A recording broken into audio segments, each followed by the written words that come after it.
είπανε ότι θα μπει ο αδερφός μου μες στο χώμα.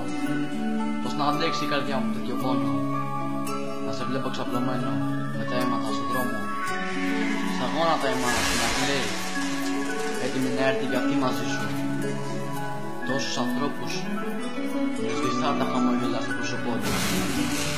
Να πας στην ειρήνη αυτό το κομμάτι, αν δεν το πας. Στο τραπέζι μας φάνηκα πολύ φίλοι, καλοί φίλοι, κακοί. Όμως όλοι φεύγουνε κάποια στιγμή. Όταν αδειάζει το υγρό απ' τη γελή, τέλος, τώρα μείναμε εχθροί.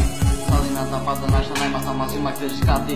Έχω λεπτή μια γνωστή και χρειαστούν λίμα και να πιστέψεις. Τελείωσαν οι λέξεις και πέταναν οι σκέψεις. Σκέψεις οι οποίες με αγγίζουν την καρδιά μου, κάνουν πέτρα. Όσα ζήσαμε ξέχνα. Γιατί χώρισαν οι δρόμοι μας πλέον όλοι μιλάμε. Το μόνο που μας λείπει είναι να χαμογελάμε. Γεμίζει η ψυχή μου χαρά όταν σας βλέπω στον δρόμο. Μα ταυτόχρονα να νιώθω λύπη και πόνο. Έρχονται στο μυαλό μου αναμνήσεις από τότε που ήμασταν παιδάκια. Με χαρά γεμάτα κάματα. Κάποιοι πήγαν σχολείο και μάθαν γράμματα. Ενώ κάποιοι βγήκαν στον δρόμο για μεροκάματα. Άλλοι πήγαν και μας προσέχουν από ψηλά. Και άλλοι θέλουν το κακό μας εδώ στα χαμηλά.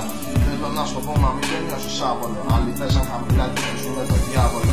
Ενώ μερικοί παίζουν τη ζωή τους κορώνα γράμματα. Είναι στον κόσμο μας, γίνονται και θαύματα.